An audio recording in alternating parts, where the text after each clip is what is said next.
El 80% de les persones que tenen algun trastorn mental és a l'atur. És una de les dades que hem conegut avui que se celebra el Dia de l'Orgull Boig. El col·lectiu de persones amb trastorns mentals s'ha plegat a la plaça de Sant Jaume per demanar a les administracions un tracte en igualtat de condicions amb la resta de la societat i que es garanteixin els seus drets socials i laborals. La diada d'avui l'han previst lúdica amb activitats infantils o tallers de xapes i pancartes, per exemple. A les 6 de la tarda faran una manifestació per visibilitzar els estigmes relacionats amb la salut mental.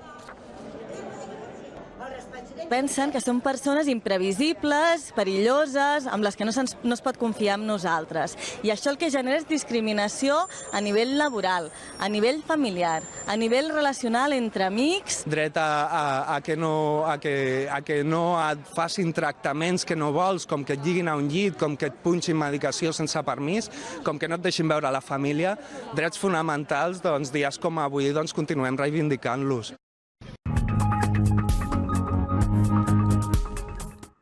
Per primera vegada, Barcelona se suma al Dia de l'Orgull Boig, una jornada amb to de protesta per reivindicar els drets de les persones amb trastorns mentals. Al matí s'han fet activitats lúdiques i aquesta tarda unes 200 persones s'han manifestat per demanar que s'erradiquin els estigmes i prejudicis que envolten la salut mental. Lluís Cruz.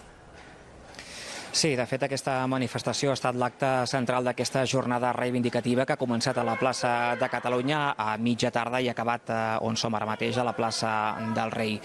Una marxa que ha estat molt lúdica i també, com bé deies, Marta, molt reivindicativa, on s'han fet sentir algunes de les seves demandes. Una l'apuntaves tu, superar l'estigma social envers les persones que pateixen d'un trastorn mental, i l'altra té a veure amb el reconeixement dels seus drets socials i laborals. Per posar, per exemple, una dada, el 80% de les persones que pateixen un trastorn mental es troba ara mateix en situació d'atur, vol treballar i no pot. Una altra de les reivindicacions que també han posat sobre la taula ha estat, en aquest cas, la de fer complir un reglament de les Nacions Unides del 2006 que obliga els estats que l'han signat, entre ells Espanya, a garantir plena autonomia a les persones que pateixen de trastorns mentals a l'hora de decidir aquelles qüestions que afecten la seva vida.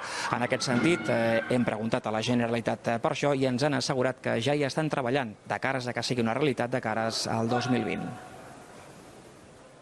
Desaparece la toma de decisiones por parte de la tutela y la transforma en un acompañamiento a la persona a tomar esa decisión, pero que sea la propia persona que lo tome. Una de les prioritats que hem marcat en les estratègies de salut mental pel 2017-2020 és tot allò que suposa tenir en compte la participació activa del moviment en primera persona amb la presa de decisions, de les accions i de les polítiques prioritàries.